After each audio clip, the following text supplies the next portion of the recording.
What's up, everybody? My name is Steven Hyder, Gate City Sports Channel, and the guy over here to my left needs no introductions, but go ahead, Reese. Tell him who you are. You're that man. You know who it is. You know what it is, man. Your boy Philly Fresh, aka the General. We are short one member of the Battle Bird podcast. Hopefully, if he get a chance, he'll come on. Y'all already know him. It's Philly Mike, aka the host of Philly Talk podcast, man. Yeah, so opportunity to go 10-1, man. I'm hearing the chatter on Twitter, bro, about if the Eagles lose tonight, then Dallas controls its own destiny. It's not happening, bro. It's not. I'm not even trying to hear that crap. Like, you know what's even better? We control our own destiny too, and our destiny can lead to the number one overall seed in the playoffs. So, what are your thoughts, man? What are your thoughts about Dallas and the reemergence of them kind of getting some traction together in this late season? Like, where are you at on that one? I mean, you see them getting a little bit of traction, but you also see the quarterback making many mistakes. I made a video a couple days ago, matter of fact, after the Thanksgiving games, and I was real stern on what I said, saying that I think Jalen Hurts is the best quarterback in the NFC East this year, and he might be the best quarterback in the NFC, period, this year. I'm not talking about longevity. I'm not talking about how many playoff wins people have in the past. I'm talking about this year. The composure that Jalen Hurts has, and it's funny, people saying that Dallas can control their own destiny if we lose, but if we lose, we still can control our own destiny too. So Exactly. Don't leave that out. But for the simple fact of the matter, when you look at how composed Jalen Hurts was at the end of that game, when we scored the first touchdown and we were still down, everybody was jumping around. Quez Watkins jumping around, which I really didn't like. And you look at your quarterback and he's just giving handshakes. He's giving handshakes. The job's not done. The job wasn't done. And you just knew he was going to try to find a way to win. This kid has put in the team on his back several times. And he's a born leader. Even in his press conference the other day, he said, the team goes as I go. The team performs how I perform. The team's attitude is my attitude. He knows this is his team. He knows that he's a born leader, and he's proven it on the field and when he talks. Yeah, I mean, as the team, as Jalen goes, the team goes. I mean, that's been very evident this year. There was a podcast I heard. It might have been Kelsey's podcast, him and his brothers. But he talked about how he passed the mantle on to Jalen. He let Jalen know that, hey, man, this is your team this year. Like, this is your locker room. Like, these are your moments to have now. And, I mean, that's a big thing because, Jason's an entrenched veteran here. Like, it speaks to the amount of trust and the faith that they have in Jalen Hurts. Like, when you got a guy like Jason Kelce, who's in all likelihood a Hall of Fame player, basically saying this is your team, like, it tells you something. It tells you something about the character of the young man. And as you're saying, he's even keeled, right? He's never too high. He's never too low. He's always engaged in the game, right? I mean, they're never really looking past what they have in front of them. They're always kind of, they know, bro, we got snake bit by Washington. We got snake bit by Washington. So this team knows that you cannot get too far ahead on your schedule. You've got to beat what's in front of you. Because simply put, man, while we were the only undefeated team in the NFL, everybody was gunning for us. Everybody wanted to be that team that knocked us off. Everybody wanted to be that team that ended that streak. I still think you got to keep that same kind of momentum going. Like, hey, man, maybe it's not the same feeling if you beat us at with a one-loss team, but nonetheless, Minnesota's only a game and a half back of us for the number one overall seed, in the NFC. So you got to keep that momentum going. You got to keep that kind of like, that pressure on yourselves going. Like you can't overlook anybody, man, because like you cannot afford slip-ups. It's crazy because you could have a 3-loss season, which is an incredibly good season, but that could cost you the number one seed in the playoffs. It really could this year. I mean, yeah. I mean, you look at, I don't really know the Vikings schedule, but I do know the Dallas Cowboys. They got they next couple games, like 3 games before they see us. They're kind of really easy. I think they got the Jaguars, and they got somebody else, but they're easier games. But when you once again, even when you was talking about the loss that we took, even with the loss, I thought that Jalen Hurts, yes, he threw an interception in there, but that was one of those 50-50 things, and he trusted his wide receiver. Even in the loss, I didn't see him. I finally got to watch the game. I didn't really see him lose that game. To me, I'm not saying he wasn't at fault at all, but to me, it was just the turnovers. And even last week, like it's the comfortability. Like I want to ask you, Gates, like even with the AJ Brown fumble, to me that was a kick in. It was like a kick in the head. Like you don't. He doesn't really fumble the ball and hold the ball like that. Like I don't know if he was. I don't know if I understand he was trying to get yak. I get it. Somebody punched it out from the side, but he usually has better ball security, better than that. So that's the thing, and hopefully going toe to toe with the likes of the Colts and it being a close game and you winning, basically at the end of the game. Hopefully that's a wake up call as well as the loss, because you can't keep having these mistakes because you're going to lose. I don't understand how the Giants couldn't beat the Cowboys when they won the turnover differential, and I guess this is because of Daniel Jones. I don't know. Yeah. But you turn the ball over twice against us, you're in trouble. You're in trouble. We score off of turnovers, and it ain't no field goals.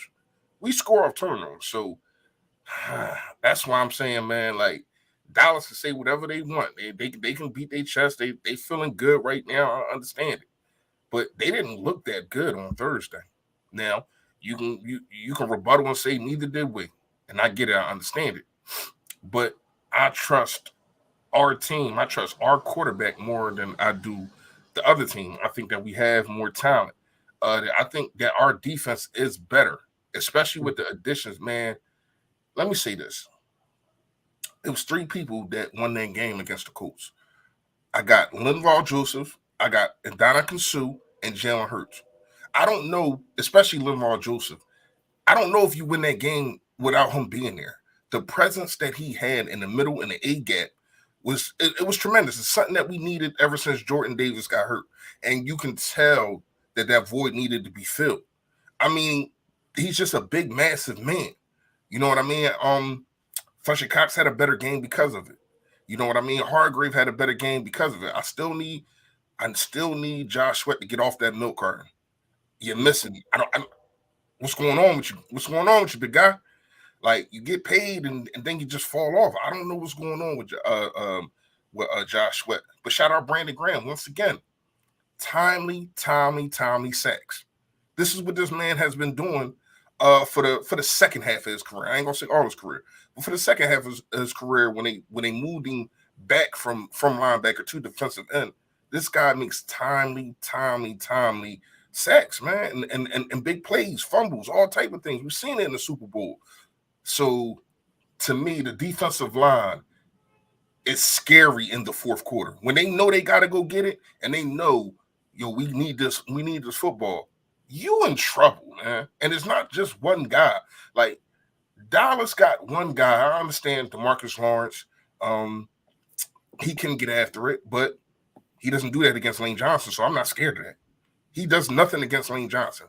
So I'm not scared of that. I know we need to talk about the matchup today, but I'm just talking about the Dallas versus the Eagles situation, because it has been a lot of talking. A lot of them guys are beating their chest, but to me, you're not an overall better team than us. And I think that the record shows it. And I also think that the play shows it. And we're gonna see Christmas Eve or Christmas Day, whenever we play. Yo, that what's going on. That's my guy. It's my guy right there. Yeah, I mean, to answer Messiah's question earlier on, he was talking about like the second pick in the first round, about, what are our thoughts about drafting a running back. To me, it's just like you said, Messiah, it's really early. Like to begin with, we don't know the flow of the draft. Like you don't know who's coming off the board and ahead of you between those picks. Like it's really hard to say that. Also, we don't know who's coming back defensively. Like lot of moving pieces on the defensive side of the ball, man. A lot of 1-year contracts, a lot of guys you got to make a lot of like really big, difficult decisions on. So it's really difficult for me to say, man. I really don't know what they're going to do there, but I wouldn't sleep on the fact that they may take a running back on day 1 or day 2. I would probably lean towards more day 2 because that's been the trend with this organization recently in terms of when they try to seek that replacement. It's been a lot of day 2 guys, but don't know, man. Won't really know until we know who's exactly in that draft class, to be quite honest. You got any thoughts on that, Maurice? Yeah. It's how we rolls, man. You're not getting a running back in the first round. That's not happening. I'm sorry. It's not happening. But here's what I'm gonna say. Philly D, yo, that was going on. But here's what I'm gonna say. That I think it's going to be either 3rd or 4th pick at the end of the day. The Saints pick, right? Got like when you look at, and I know it's a couple prospects coming out. Is Bryce Young coming out this year, right? Bryce Young is coming out in terms of quarterbacks. Yeah, it's Bryce Young. The dude slipping my mind right now. The dude from Ohio State is coming out. There's a few guys that are going to probably take up those first 10, 12 picks in terms of the quarterback. And that's what I'm saying. I don't even have us picking at 3 or 4. Mm-hmm. I was going to do something with that pick, man. We don't need a quarterback, obviously. And that's a blessing. You know what I mean? When you have that kind of pick and you don't need a quarterback, to me, and we're going to get into that in the all season, is nobody outside of quarterbacks that I see in the top 10 that you can just be like, all right, yeah, we definitely need him. So I got us moving back, and I got us moving back for another first round pick or something like that. But I don't have us getting a running back. So I know Stroud, Ohio State, the quarterback from Ohio State is CJ Stroud. Sorry, I was like, man, I can't think of his name, but I know it's a big name. CJ Stroud, and then you got Bryce Young. It's very early, man. Out, right? Who? A Tua brother coming out too, right? Yeah, the young man from Maryland. Yeah, I think you might be right on that one. If a third guy emerges, and when I say emerges, there's likely to be 3 quarterbacks that will probably go somewhere in the first round. But I'm talking about top 10 consideration. If that starts to happen, to where a third name starts to emerge, and there's a lot of time for that. The Senior Bowl, Pro Day, pro days are still coming out. Like there's so much stuff that can go on that can reshape the way organizations think about guys. Right. So I don't know if that third guy comes into play, but if it does, and we end up with a top 10 pick, that top 10 pick could become like you're basically insinuating. It could become incredibly valuable. You might be able to absolutely pull an incredible draft haul off of that pick just because people are going to be desperate to go up there and try to get, a quarterback. I think the issue with the Eagles is where does it fall in the draft board and what's the talent available? Because I do think that they need a difference maker still in the defensive line for the long-term projection. You know what I mean? I still think you need a difference maker. Defensive line or like a pass rusher, especially if Hassan Reddick doesn't sign back. You're definitely going to need that kind of guy. But we also got to understand what this organization is about. Mm-hmm. And we know Lane Johnson is getting older. You know what I mean? Jack Driscoll, who knows if they trust him to be the future starting right tackle. So maybe they go out there and get a tackle. You know what I mean? I wouldn't put that past this organization picking an offensive lineman because our guys are getting older. There's probably Kelsey last year, especially if we win the Super Bowl.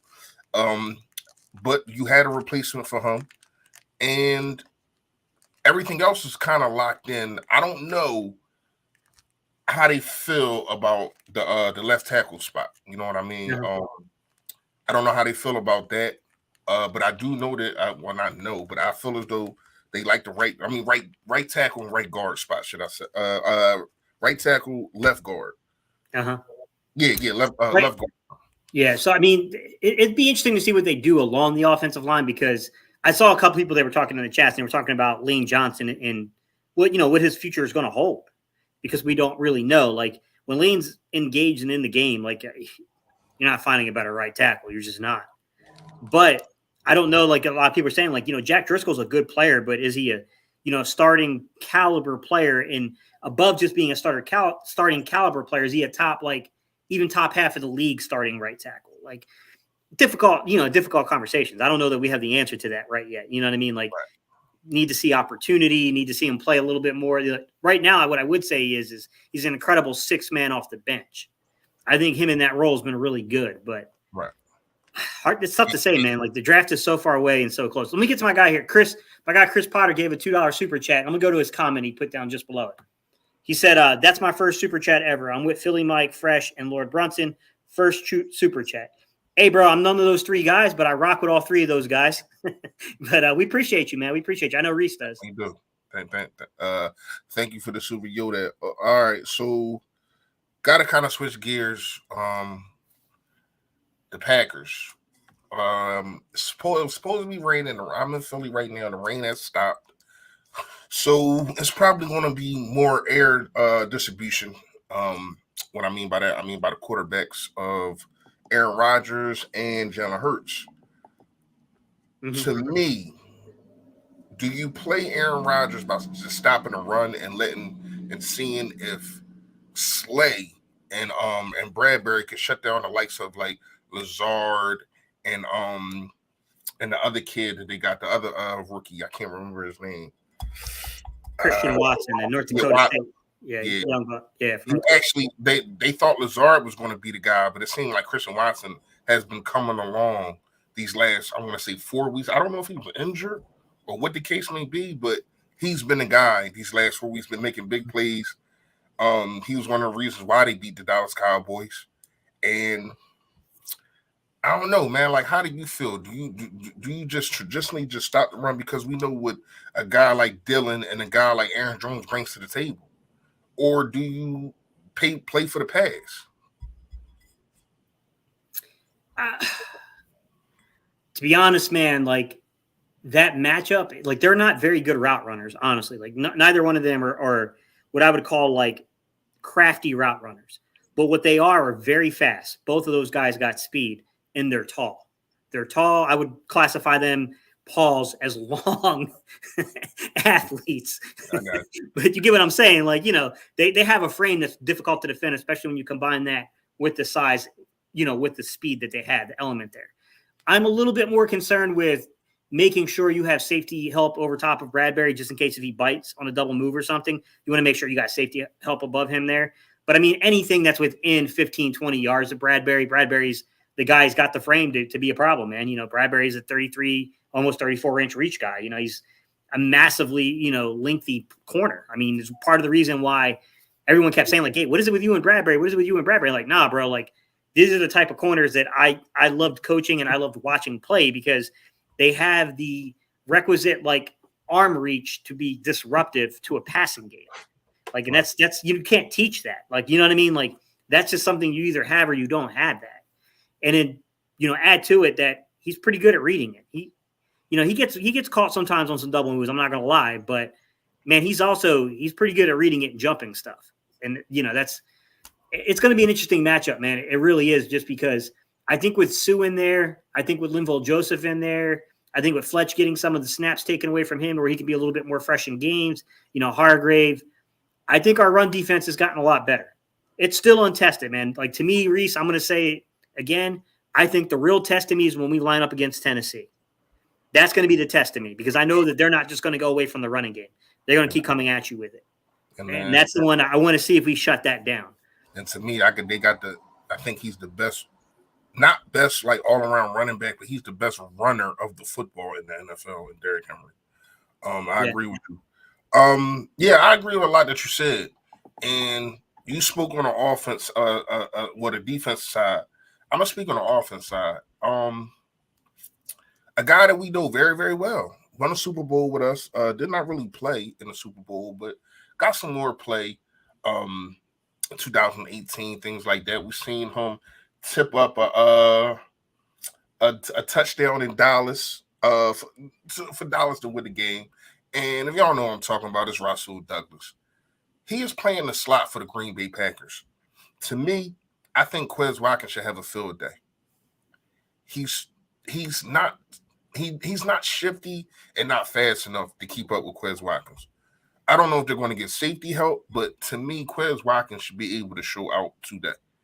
He should give you something because I understand when Nick Sirianni said he pulls up the people and says your role is this and your role is that, and his role is he said it was like a big play role, like not consistently, basically. Like we're not going to consistently throw you the ball, but if this kid is going to get open against against a guy who I think is probably the slowest cornerback, and you got your fastest wide receiver on him, you need to throw him the ball.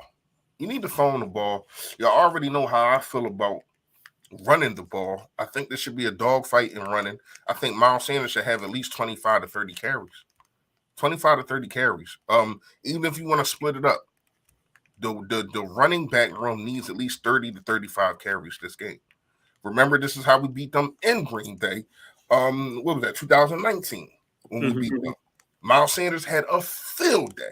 He had a field day. And I think he can do it again. And when you run at them, right at their defense, right up the gut, they're not that good. Their defensive tackles are okay. You know what I mean? They get more pressure on the edge. But with our offensive line, who I trust so much, a guy like Kelce, I keep saying, is getting to the second level and just knocking linebackers out of the way. You gotta run the ball. You gotta run the ball. Get Jalen Hurts comfortable. I don't want you coming out. I understand it's Aaron Rodgers.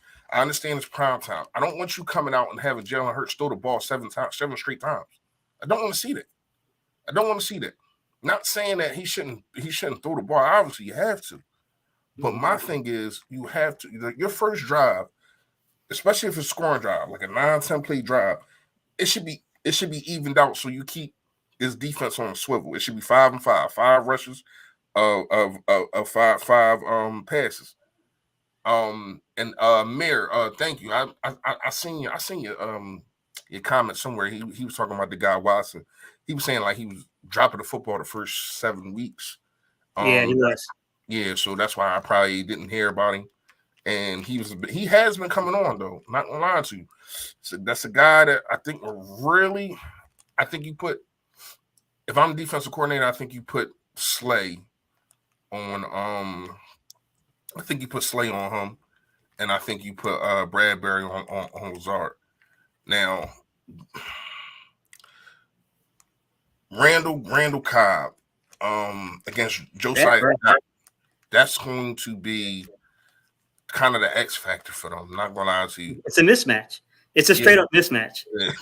I'm sorry. You're right. It's a straight up mismatch. Luckily, Randall Cobb is a few years past his prime because like 3 years ago. Yeah, we in trouble. Be a nightmare, bro. But yeah, that's definitely like Randall Cobb has a chance to eat the day too. Not gonna lie to you. I mean, Josiah Scott is just too small for him, and he's a guy that you put hands on him, he knows how to get them hands off. You know what I mean? It's the reason why he's been in the league this long and still can contribute. Not at a high level, but he still can contribute. But the key is always this, especially when you're going against elite quarterbacks, you got to get to them. We got to get to them. We get a big lead, make Aaron Rodgers have to sit back there and throw, bump and run coverage, make the first read come out the first read. By the time you're looking at the second read, you got a guy like Linval Joseph in your lap. You know what I mean? Like, to me, that's the key. The key is this defensive line. Hey, Robert Quinn, where you been? Yeah, we got to comment about that too. Welly Wells. Do you see my guy Welly Wells comment here? He said it's been reported that Jalen's contract will be worth $50 million a year. Thoughts? I'll get some thoughts into like contract structure in a minute, Welly Well. But I'll start off by saying this. In my opinion, if you have the possibility of beating Lamar Jackson to market, beat Lamar Jackson to market. You do not want to be the next guy after Lamar Jackson signing a contract. You just don't want to be that guy. Like quarterback prices are only going up. It's the facts of life. It's just how it is. If you got a quarterback that is going to be a veteran on a second contract that is, basically going to be considered a franchise quarterback, you're going to pay. You're going to pay quarterbacks now is what it is. How contract structure matters more than the numbers, right? Like, I mean, people can say 50 million. They can say, like, what's the guarantees on it? How they structure the contract? Is it front loaded, back loaded? Like, how they structure that contract to me will be more important than the overall figures themselves. Look at Carson's contract, man. We thought that was like, whoa, wow, they really paid Carson, right? But how he did work in some contingency plans to get up out of that contract if necessary. And it's a good thing he did because we needed to get up out of that contract. So, I mean, you know what I mean? Like, to me, it's all about contract structure. It's really about the contract structure and what they do with it. Those numbers, they're impressive. You look at them on the paper and you're like, bro, $200 million. But it's all about how they structure it, man. To me, the first 2 to 3 years are the real important numbers because after that, most of those contracts get restructured and redone anyway. So what's your thoughts, man? Here's what I'm going to say. You're definitely right. You have to beat the next contract, the next big contract. You got to beat it because, I mean, when I say beat it, I mean, you got to be there first. Then you got to beat the next big contract because the next contract, you're going to have to beat it. Like when you look at, like you said, Carson Wentz, he got signed before Dak, and Dak got way more money than Carson Wentz because he got signed before Dak. Even Jared Goff signed like a week later and got way more money. Not way more money, but he got more money than Carson Wentz. He signed like a week later. Carson Wentz was the highest paid quarterback for like 7 days. You know what I mean? Like that's just how it is. People set the bar. The bar gets higher and higher and higher every single quarterback. And I understand people saying, I see on the chats, Lamar's a fraud. He's not like that. I understand it, but it's so hard to find a franchise quarterback. And Lamar is a franchise quarterback. You know what I mean? Philly, what's going on? What's up, Joe? Like he is. He's that guy for them. You can't just throw any quarterback in there and they had a record that they had. You get what I'm saying? So they're going to have to pay him. I don't know what's taking them so long, but that's on them. But to me, if I'm Howie Roseman, yes, I'm trying to beat the Baltimore Ravens to signing Jalen Hurts before they sign Lamar Jackson. Lamar Jackson contract going to be big. I'm talking about 250 down at 300. That's what he's going to get. You know what I mean? So you want to try to beat that, man. Especially if we win a Super Bowl this year. Yeah. All right, Mirson, so you'll check out Zach from UCLA running back, please, bro. He's a day 2 running back. All right, I'll definitely I haven't got around to the draft stuff yet, Mir, but as soon as I get to it, bro, I'll get him written down for you. Shout out to Mir too, man. He's been a day 1. Like seriously, he show love to everybody too. He show love to everybody. Shout out to him. Yeah, man, he's been rocking with the Battlebirds podcast since the infancy days, man. When we first started up. We used to do the marathons, bro. 5-hour live stream. 5-hour lives. Yeah, up to like 2:00 in the morning on a live stream. Like 400 people in the live stream, bro. Those things were crazy. It was the pandemic days. People couldn't go nowhere. 2:00 in the morning with like 300 people. Like, whoa, what is happening? And then we say we about to get off 15 minutes. Actually, it's been a whole hour. We ain't talking football no more. We just, hey, man, those are the golden days, man. Yeah, that was the golden days before we got Hollywood. All right, so Gates, like I said, so how do you feel?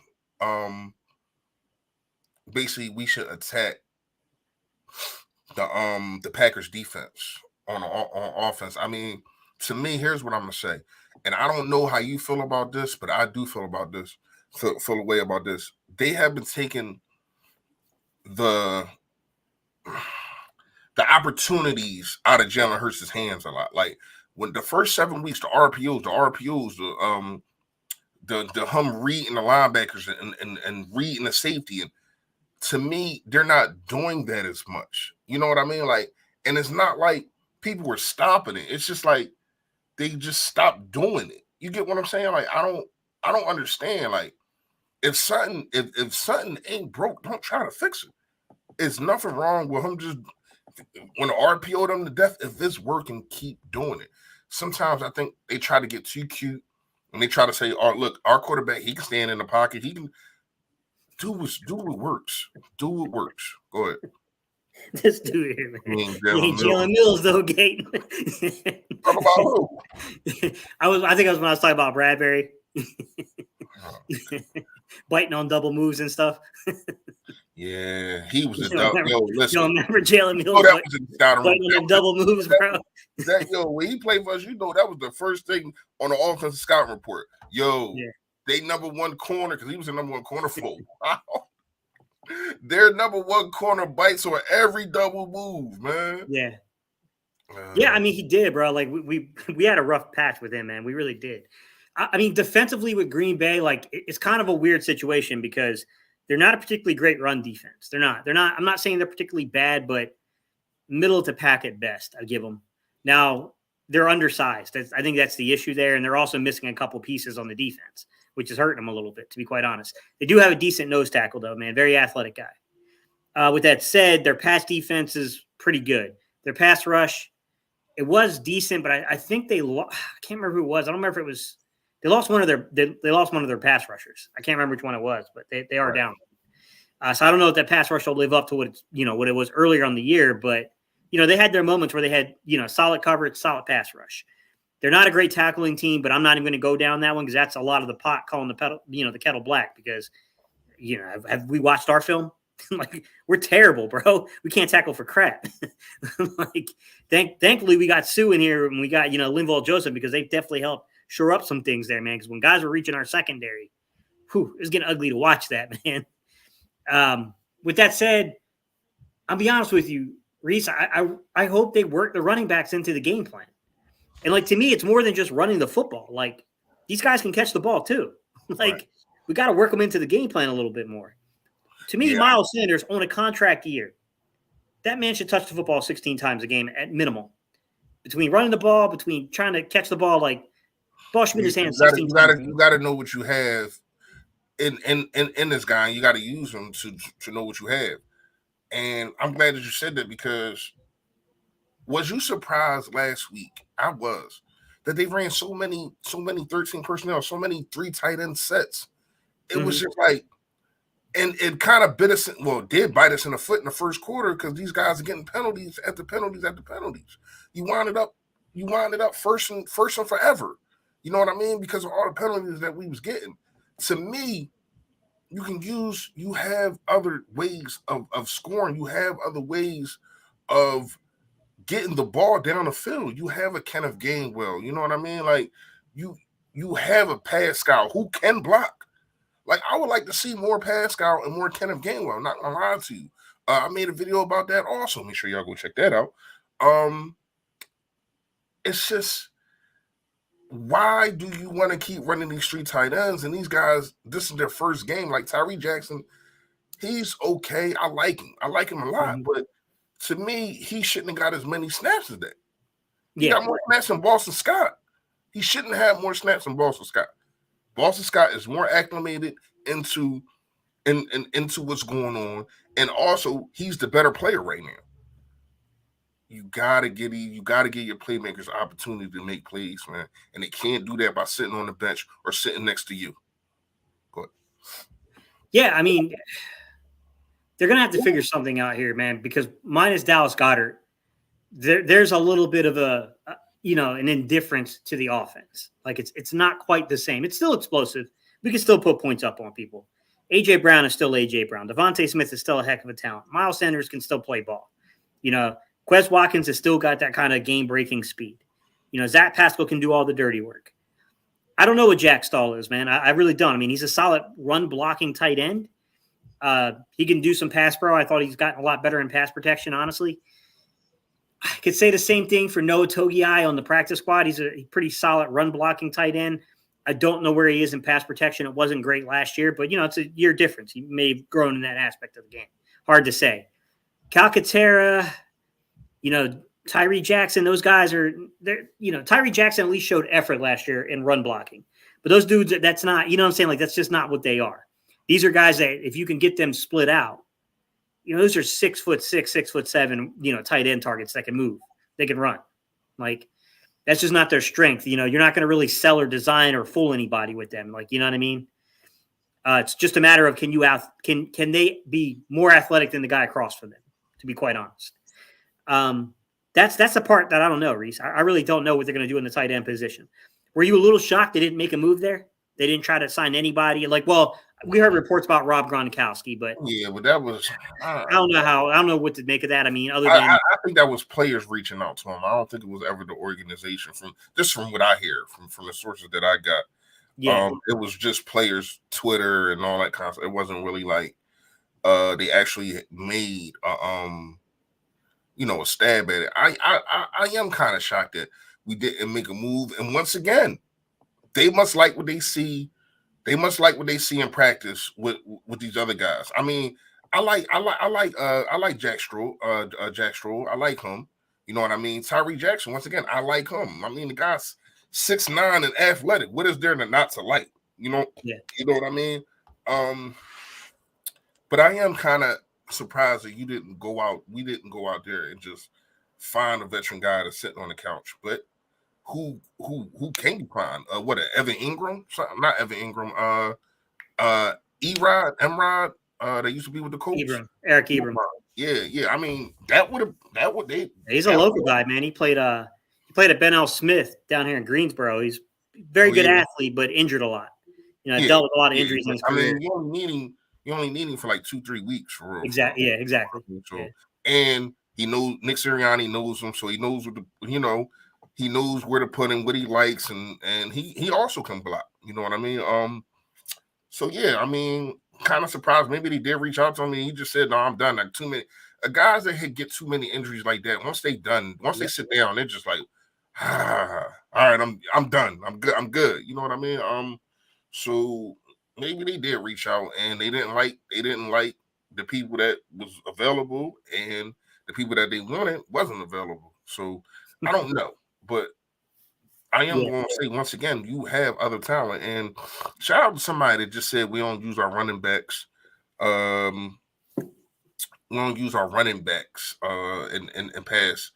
The crazy part is I said, I don't know if you remember the pregame last week. I said Will route. I kept saying it.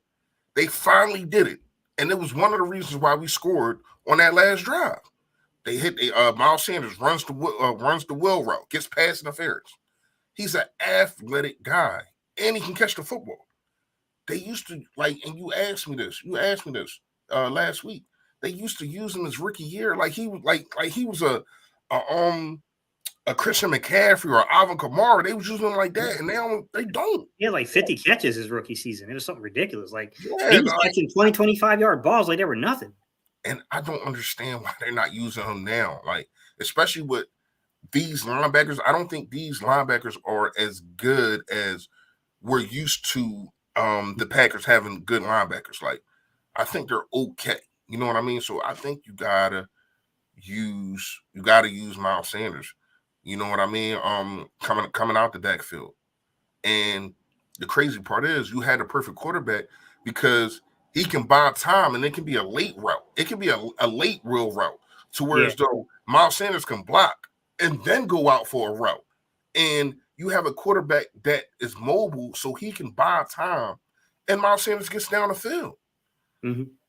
To me, man, I don't know if they're overthinking it or what's going on, but the offense has sputtered. I'm not going to sit here and lie to you, and I'm not. And to me, a lot of it is scheme. A lot of the schemes are just throw the ball. AJ Brown's open. We don't even use slants anymore. Like AJ Brown was killing the league in slants the first 5 games. You don't even do that anymore. It's like, yeah, it's tough because I felt like it was missed opportunities and just weird outcomes to plays in the Washington game. I felt like the offense moved the ball, pretty efficiently. It just the fumbles, the mistakes like that, they just kind of compounded on us. Last week there were some mistakes. We were at 1st and 35 at one point. That these little mistakes got to get cleaned up. I will say though that last week was the first. It was on a shortened week. It was, and we were down Dallas Goedert. But it looked like the approach to the game plan itself wasn't right. It was not the right approach to try to win that football game. And we got kind of fortunate that Jalen Hurts just kind of, the defense and Jalen Hurts just kind of took things on their shoulders and just went out there and won that football game, to be quite honest. And that's, it's a good thing to see, but I'd like to see a more stable game plan put together in the absence of Dallas Goedert. I mean, sometimes things won't go your way. but at least the game plan should make sense when you go back and analyze it. She's like, okay, I get what they were trying to do here. It's just we didn't execute this play. You know what I mean?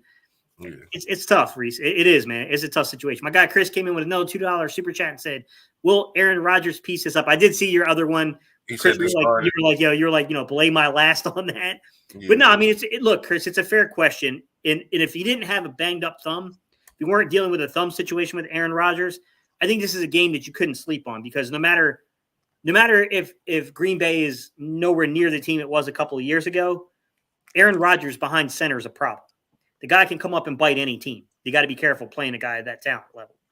With that said, with the thumb injury, young wide receivers going up against veteran corners, the only thing that really concerns me is that, man, him and Cobb are they know each other very well. They like playing with each other. Pause. And then you got Josiah Scott lined up on Randall Cobb. So, you know what I mean? Like, I don't know. To me, messed up from it all. I mean, Aaron Rodgers is licking his chops at Josiah Scott. Like, really? This is who y'all gonna put out here? And it's no dispersion on him, because who knows? Josiah Scott might end up making a big play because they think that they can throw in his direction so many times. You know what I mean? What I can say is Aaron Rodgers this year I remember last year he was throwing the ball away. You know what I mean? He was just throwing the ball away. Mm-hmm. I mean, his touchdown, the interception rate was like something crazy. It was like 27-2. It was something crazy. You know what I mean? Thank you, man. But it looked like he's putting the football up this year. Like, even when I watch the Dallas game, he's putting the football up.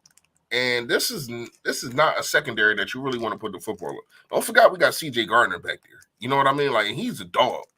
So I know we ain't pick him yet, but yeah, I think I know who's going to get a pick this week. Hey, truancy, the flow of that makes sense, man. I don't know if the numbers will be exactly that, because we don't know the contract, but the flow of it makes sense. Like he'll be on his rookie contract next year, and then that following year will be when it'll kick in. Howie, he's going to do some kind of signing bonus that's prorated. There probably will be a time to where you'll hit the last year or two of the contract and there won't be guarantees on the contract, basically signaling that that's when the extension talks will happen for the third contract, or some kind of there'll be something that goes on there, some kind of maneuvering. Whether they take money from 1 year in terms of like moving money around, you know what I mean, and then converting that into bonus money or signing bonus money later. I mean, seems about like what they like to do in the front office, to be quite honest, Truancy. Layla D, just real quick. Can we see what he does in the playoffs first? Well, you can't sign a player until the end of their third year anyway. So you couldn't do anything until the beginning of the league year the following season. So that'll be in March is when, they could have preliminary talks, I think, but nothing could be officially done. So we're just talking about the fact that's why we're saying if you can beat Lamar Jackson, because I can tell you right now, Layla D, he's going to get a contract. When you were 9-1 and he's getting a contract, that part's very obvious. What the numbers will be and, how committed they'll be, we'll see. But what Reese and I are saying is if you can beat Lamar Jackson, if the Ravens give you an opportunity to beat them to market, you need to do it. Because if you don't, it's going to turn into a Wentz and Dak Prescott situation to where if they really needed to beat us to market with Dak before we got Wentz to market. They didn't do that. They failed to do it. And it cost them way more money than they probably should have paid that contract for. That's what we're talking about. Like, you don't want to be the next guy up after Lamar Jackson signs that deal, because it might go northward of what we're even talking about today. That's what we're saying. Yeah, shout out to Mike, man. Shout out to Mike. Mike is in the building, a.k.a. Philly Talk Podcast, man. Coming through with the 199 Super Yoda. Good to know your son good, man. Since he put it out there, I wasn't gonna put it out there unless he said something, but he said something. Yeah, I didn't want to say anything. Yeah. Mike's kid was in the hospital. He's fine now. He's on his way home, man. Shout out to him, man. Shout out to him. Strong kid, man. Shout out to you too, Mike. Let us know if you're doing the game by game or play by play or whatever when you get home, man. I'm pretty sure everybody's gonna tune in. Fresh Rodgers going to kill that zone. I'm scared of the zone too. I am scared of the zone. But the thing is, with the zone, sometimes, if you don't have the time, the defensive line can get after you. That's what I'm gonna say. But I don't want the zone. I mean, it's going to happen. I get it. It's definitely going to happen, especially when you're facing two good running backs. You're going to get some zone because you're going to get some run blitzes, and with the run blitzes, a lot of that is zone. So you're definitely going to get some zone, but I'm not going to lie to you. I don't like it. I don't like it, and I think he can sit back there and carve you up in that zone. But the wide receivers have to get open and catch the ball, because I've been seeing, like, I got Lazard on fantasy. He has dropped a lot of passes, and it just seemed like him and Aaron Rodgers are not on the same page. Like, game to game that I watched, they're not on the same page. Him and Lazard. So you got to figure it out, and they're going to run more zone because if Avonte Maddox was in, I would have more confidence on not running the zone because of the fact of however they feel. And to me, if you just feel like that so much, why not try another guy at cornerback? If you feel as though you need to help Josiah Scott so much, why? You can even put CJ Gardner at slot sometimes if you really feel, you know what I mean? Like on big plays, I will put CJ Gardner at the slot, and I get it, going back and forth. That's a lot to ask, but it's a lot to ask to win, and that's what we're trying to do, man. That's what we're trying to do, trying to win, and to win, you have to put your best players in the best positions. And to me, pause. That's kind of crazy, but to me, when you look at it, you have to make sure that he doesn't get hot.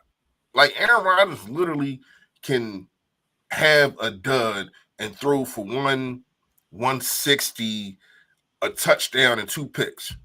Or he can go out there and throw for 300 yards, 3 touchdowns, and no picks.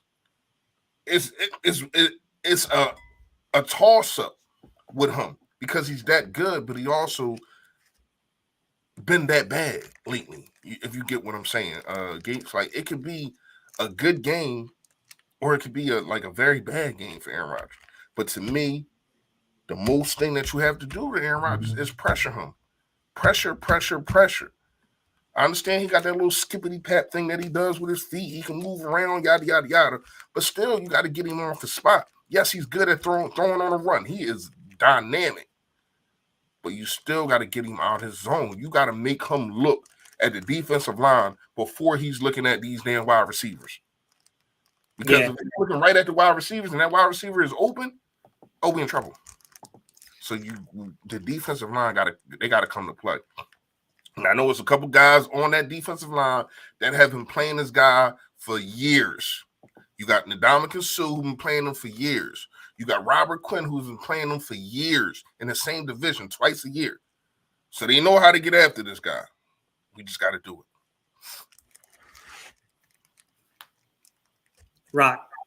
Rock, man, where you been, man? Like, what's going on? Man, Rock, he be a ghost. I saw you looking like, what are you pointing at? I ain't know what you was talking about. Because I was reading the other comments. Yeah, shout out to Rock, man. Where you been, bro? Where you been? I'll let your boy yo that. What's good, Rock? How you doing, man? Roger looks so frustrated each week. Yeah, you could tell he's mad. You could definitely tell he's angry about things. Yeah. It ain't going the way he definitely wanted it. My bad, Mike. I didn't even know you gave us a super chat, bro. My bad, bro. I said that. Lucio, we're going to get to it, man. I know you're a Cowboys fan, but we're going to get to it. We're going to talk about our predictions for the game. Legal said Josiah Scott just be 1 second behind. You know, the funny thing is that Josiah Scott's actually really good in the short zone area. It's just, like I said, when he's got to carry with a wide receiver, I always hold my breath a little bit, man. Like he's a fast guy. It's not like Josiah Scott is slow, but he's always trailing. He's always in a trail position. Yes.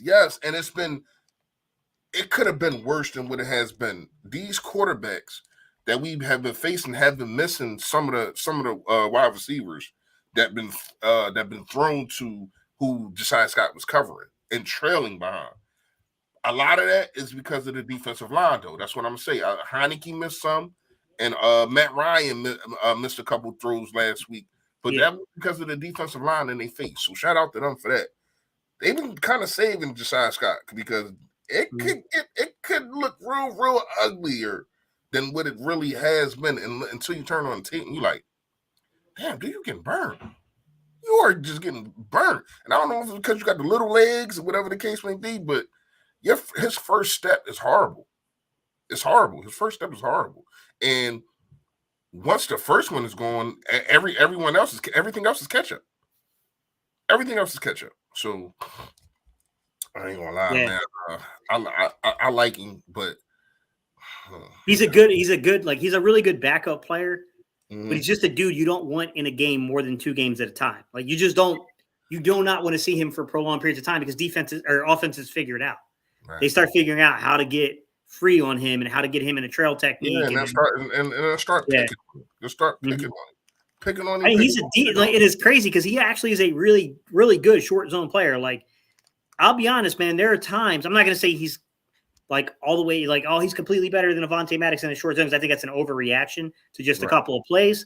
But you see pops, you see glimpses of it, right? Where you're like, oh man, like Josiah Scott he come up and stick around the line of scrimmage, like in the short zone area, like all dude can play there. But anytime he's got to follow somebody, I'm like, oh my gosh, man, like, please don't let this ball be on the money. Yeah, it get ugly. And then not only that, is the catch-up speed isn't there, and then he's too short to try to block anything. You know what I mean? Like he can't get up to the pass. He's just going to get mossed. But like I said, it hasn't really been happening a lot because of the defensive line, man. I just need them I need them to ball out today. Yeah. When I'm looking at this defense, I understand what Slade Bradbury they can do, but I need everybody to contribute. Like Hargrave, I need you to have your best game. Fletcher Cox, I need you to put everybody back on notice and say, listen, I'm still a top 10 defensive tackle. Top 10 defensive tackle. Josh Sweat, need pressure from you. Brandon Graham, I know you're not getting as many plays as you was when they started acclimating these other guys, but do what you do.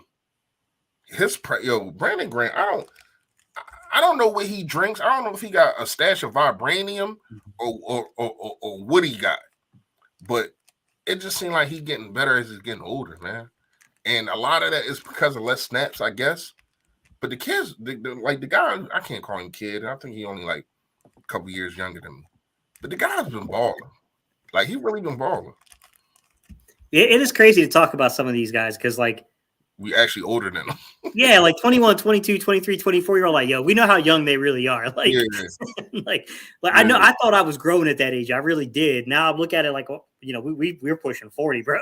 Like, I look at it now and I'm like, yeah, man, they're still youngins, bro. They're still youngins. To be honest. Yeah, that's what I'm saying. Like, that's why in my videos sometimes I'll be like, young boy. I'll be like, yeah, they really like young, like really got like 15 years on some of these boys, man. Mm-hmm. Yeah, no doubt about it. Yeah, man. He said, "Fresh Rogers gonna kill that zone." Yeah. That's really not be playing 8 yards off. That's my fear, though, is that when you look at a guy like Christian Watson, it is kind of tough to come up with the line of scrimmage and jam him. Because if you miss on the jam, good luck. Bye-bye. Yeah. Sure.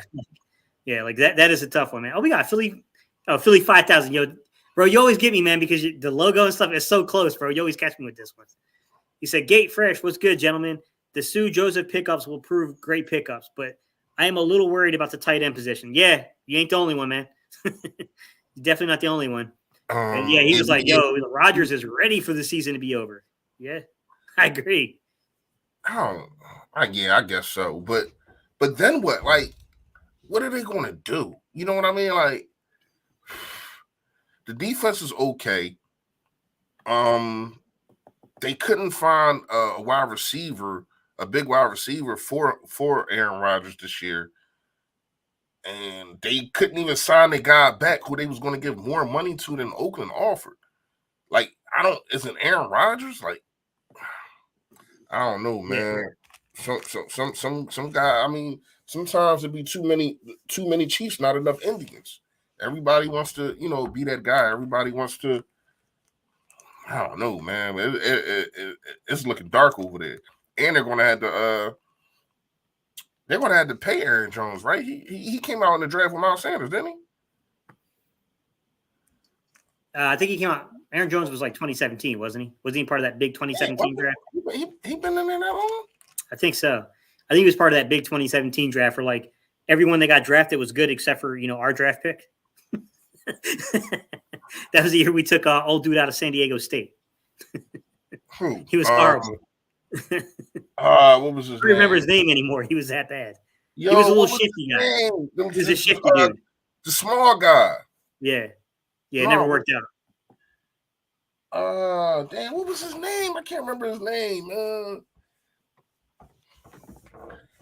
Yeah, I really can't remember the boy name, man. Somebody comment below. Let me know that the running back that we took in 2017, who was horrible. What was his name? I can't even think of it anymore either, man. Pumphrey. Yeah, Donnell Pumphrey. That's right, Donnell Pumphrey. Yeah, man, he was terrible, bro.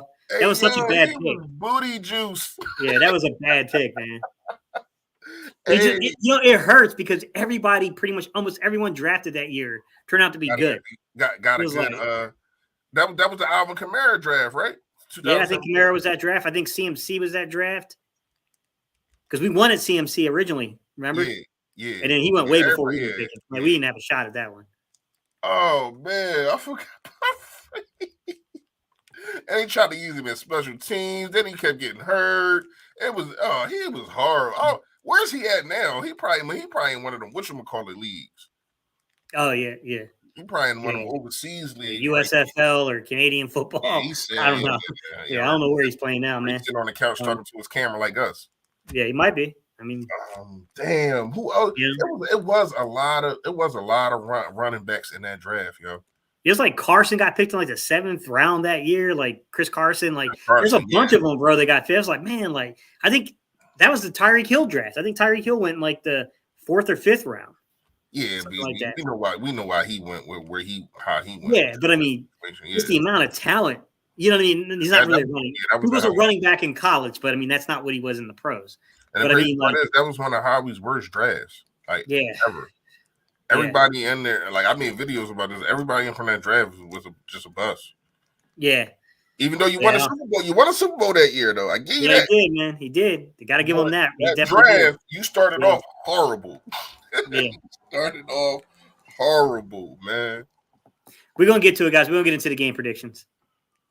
Oh, yeah. I'm just trying to catch up a little bit on the comments before we just jump on to the game predictions. Has Hargrave not been producing? He's like 78 sacks on the season as a defensive tackle. Champion season, I don't know if I'd say he's not producing. I would say that in run defense, he's been a little suspect. Early on in the season, Hargrave and Fletch had a tendency to jump their gaps because they got impatient. And they would try to, they'd go after the ball carrier, and then we would get trapped on the backside. And then, guys are making up to the second level running all over us. It was a discipline issue with them. Both of those guys are perfectly capable of playing the run. Hargrave was a 2-gapper in Pittsburgh as a nose. I know he can play the run if he really is committed to it, right?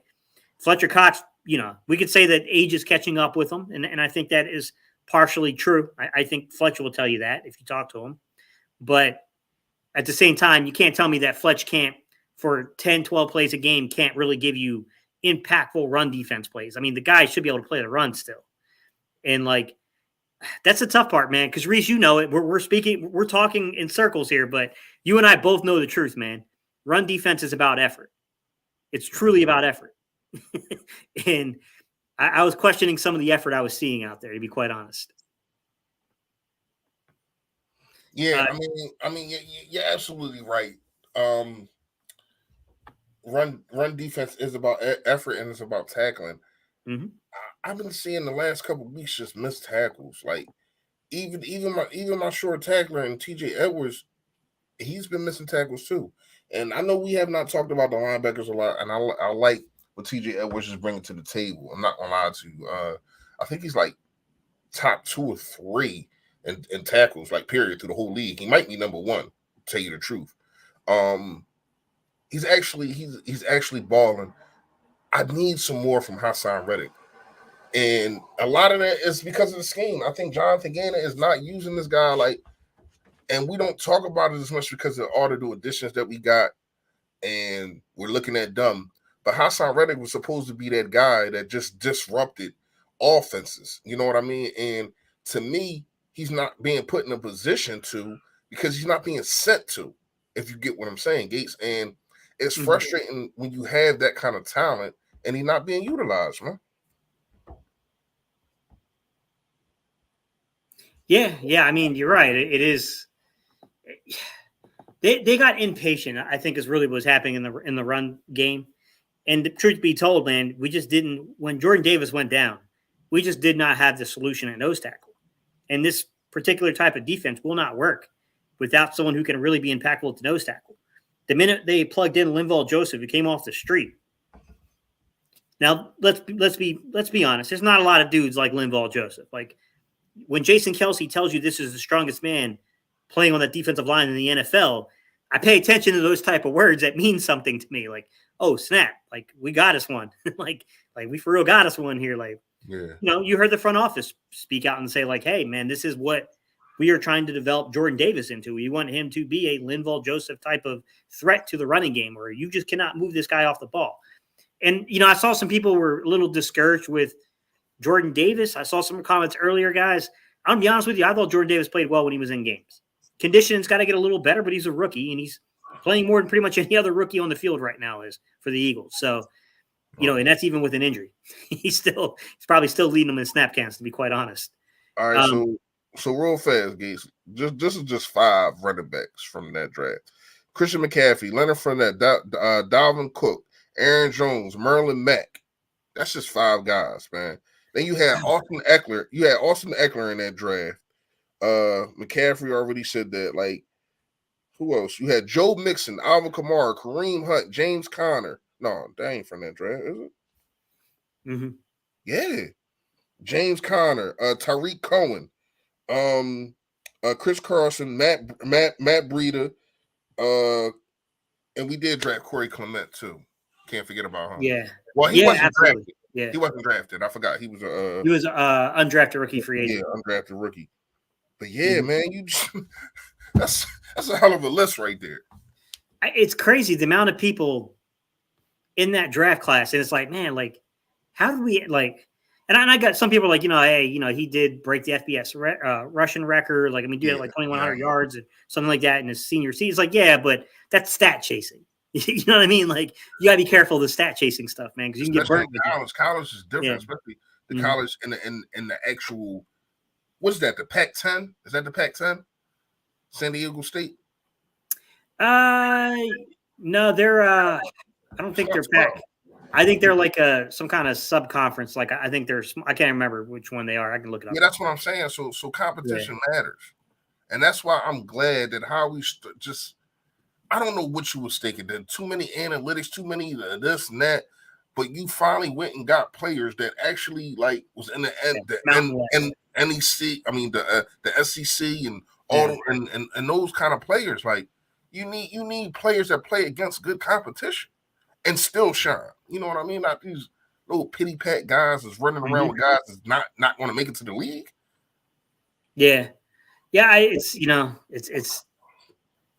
It's tough, man, because like I'm sure that they had people that scouted them. They felt pretty confident in it, but it's like, man, it's such a bad look when like literally every other dude hits in that draft class. Like no matter who else you would have everybody I just named has contributed like a lot. Like I don't know where Maryland Mack is now. Like I don't know where he's at now, but he contributed to the Colts. You know what I mean? Like majorly.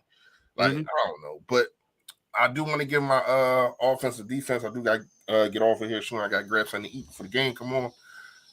So I'm gonna go defense. I already said it. Basically, I already told y'all. And also, y'all comment below.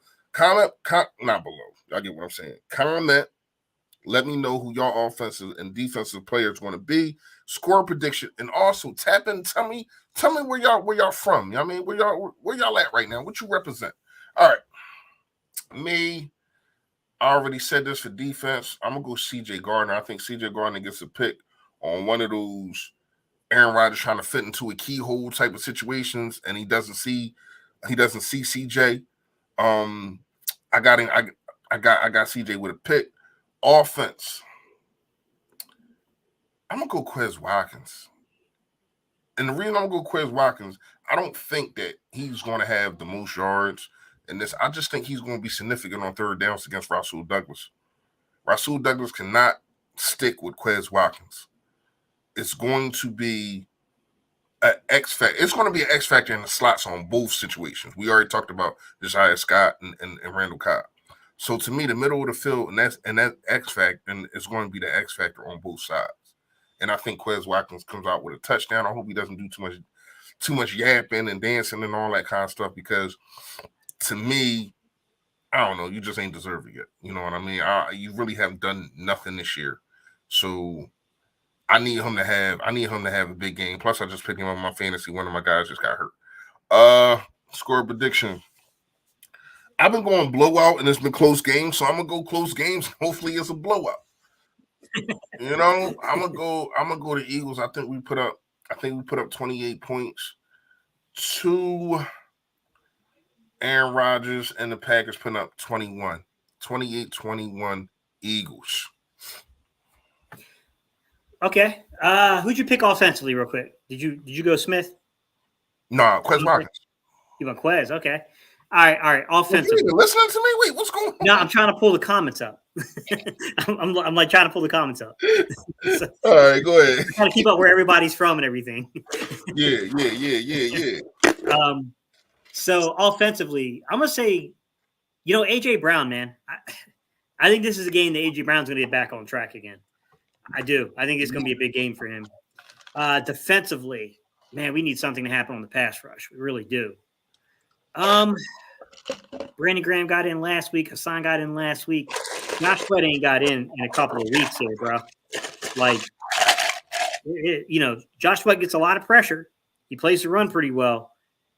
I think this is the game he's going to convert something into a sack, man. I'm going to say Josh Sweat with a sack. Defensively, score. And this is a tough one, bro, just because, like, weather's a little unpredictable tonight. I know you said that it mostly looks like it's not raining anymore. Yeah, right now. I'm going to say offense is a little, it's a little missing right now. So I'm going to say 26. I'm going to say 26-17 Eagles. What you got us kicking like 3 field goals? How you get 26? By a whole way of craziness. It got to be a safety or something in there. Well, you can get there by, like, if you score up 2 touchdowns and you kick several field goals, you get to 20. Yeah, that's what I'm saying. You got to at least like three field goals. Yeah, I mean, I can see it, but once again, a win is a win to me, man. Come out with the dub, man. Let's go 10-1 for the first time. I want to say the first time. I know we was 9-1. We was 9-1 in 2017. Did we go 10-1? Because we lost to damn, who was that second loss that we had to? Seattle. We lost to Seattle. Yeah, it was Seattle. We lost to Kansas City and we lost to Seattle. Seattle, yeah. And then I think that was the Nate Sudfeld game. Yeah, the Dallas game, right? Yeah. Yeah. All right, guys, we appreciate y'all, man. We're about to get ready for game time. We got to get all set up and get ready. Mike, I don't know if you're still in the comment section, man. I heard you. I think the last time you told me you were driving home. So I don't know if Mike's going to be live stream or not, guys, but he normally does. So if Mike is live, Philly Talk Podcast, he does play-by-plays. If not, you always got guys like 500. All right, and y'all got about 15 minutes to get over there because I will be cutting the comments off and win you some free merch, man. A free fully fresh hoodie, a Yoda hoodie. If I get 50 comments, I'll throw in a hat. All you got to do, you know what? I'm not telling y'all. Go over to the video. This is the last video I'll put up. And halftime, we will be live. We're winning or we're losing, which I think we should be winning. We're going to go live halftime and talk about it. Y'all already know, man. Stay Philly, stay fresh, y'all. Yoda. Put your notifications on. Hey, man, hit that thumbs up button on the way out, guys, man. We appreciate y'all, man. Hey, San and one, y'all. San and one. Mm-hmm.